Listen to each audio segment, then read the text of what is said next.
And నిన్న ప్రధానమంత్రి పార్లమెంట్లో మాట్లాడారు. ఇరాన్, ఇజ్రాయెల్, అమెరికా యుద్ధము, భారతదేశం ఎదుర్కొంటున్న సమస్యల మీద ఏమంటున్నారు ఆయన? ఇది కరోనా తరహా సంక్షోభం అంటున్నారు. అంటే అది అసలే సంక్షోభం లేదు, ఇబ్బంది లేదు అని అనుకోవడానికి వీలు లేదు. ఇది కరోనా తరహా సంక్షోభానికి దారితీస్తున్నది.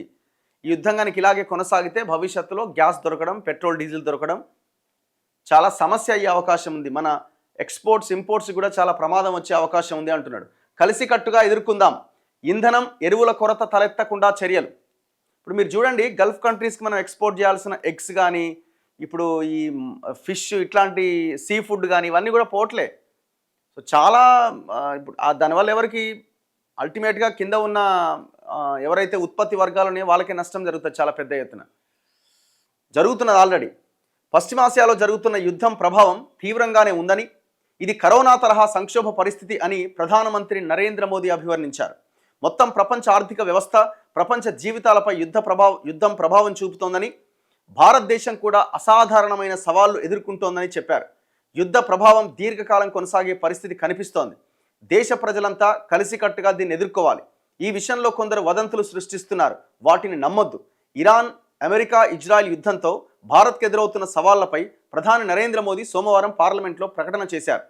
పశ్చిమాసియాలో యుద్ధం కారణంగా ఏర్పడిన క్లిష్టమైన పరిస్థితులు దీర్ఘకాలం కొనసాగే అవకాశం ఉన్నది. కోవిడ్-19 మహమ్మారి వ్యాప్తి సమయంలో మనం ఇలాంటి సవాళ్లు ఎదుర్కొన్నాం.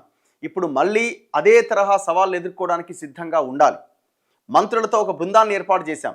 రోజువారీ ఎగుమతులు, దిగుమతులకు సవాళ్లను రోజువారీగా సమీక్షిస్తూ పరిష్కారాలు అన్వేషిస్తున్నాం. ఎరువుల కొరత లేకుండా చూస్తున్నాం. కోవిడ్ మహమ్మారి తర్వాత యుద్ధాల కారణంగా కొరత తలెత్తి అంతర్జాతీయ మార్కెట్లో ఎరువుల ధరలు అత్యంత భారీగా పెరిగాయి. ఆ ప్రభావం మన దేశ రైతులపై పడకుండా చూసుకున్నాం. అంతర్జాతీయంగా ఒక యూరియా బస్తా ధర 3,000 ఉంటే దేశంలో రైతులకు 300కే అందించామని తెలిపారు. సబ్సిడీల కోసం తమ ప్రభుత్వం 12 లక్షల కోట్లు ఖర్చు పెడుతున్నది. దేశంలో ఎరువులు తగిన మొత్తంలో ఉన్నాయని, రైతులకు ఎలాంటి సమస్య రాకుండా చూస్తున్నామన్నారు. వేసవిలో విద్యుత్ డిమాండ్ పెరుగుతున్నది. విద్యుత్ సరఫరా వ్యవస్థలు, బొగ్గు నిల్వలను పర్యవేక్షిస్తున్నామని చెప్పారు. అండ్ దాంతోపాటు గల్ఫ్ దేశాల్లో 1 కోటి మంది వరకు భారతీయులు ఉన్నారు. దీంతో భారత్ ఆందోళన చెందాల్సిన పరిస్థితి ఏర్పడింది. కొందరు ప్రాణాలు కోల్పోయారు, మరికొందరు గాయపడ్డారు. వారందరికీ తగిన సహాయం అందుతోంది.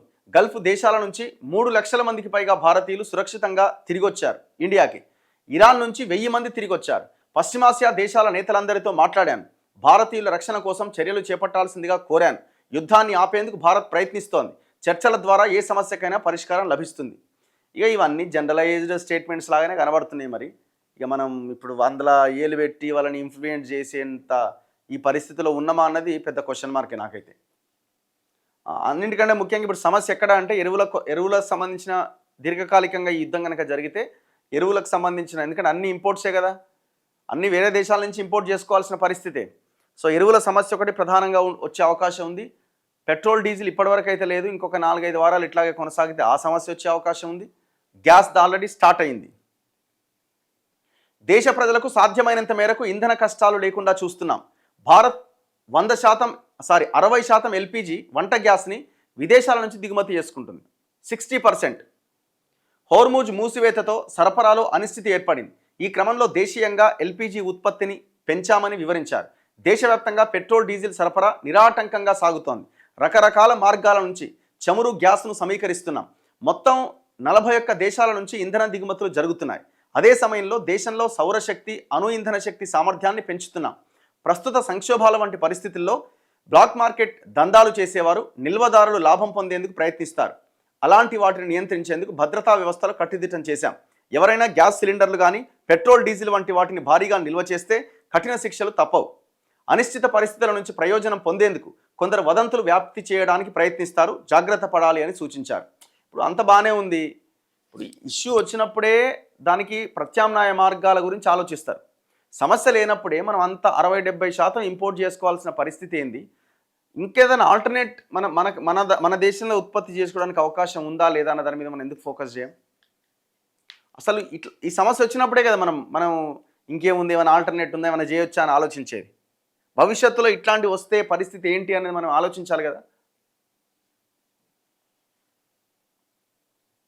నిన్న ఒక 2 నౌకలట హోర్ముజ్ జలసంధిని దాటినాయట, భారత్లోకి ఎంటర్ అయినాయట. అందులో దాదాపు ఆ, పెట్రోలియం అండ్ సహజ వాయువుకు సంబంధించిన కంటైనర్స్ అంట అవి. అమెరికాలో అయితే 40% పెరిగిందట పెట్రోల్ రేటు, 40% పెరిగిందట.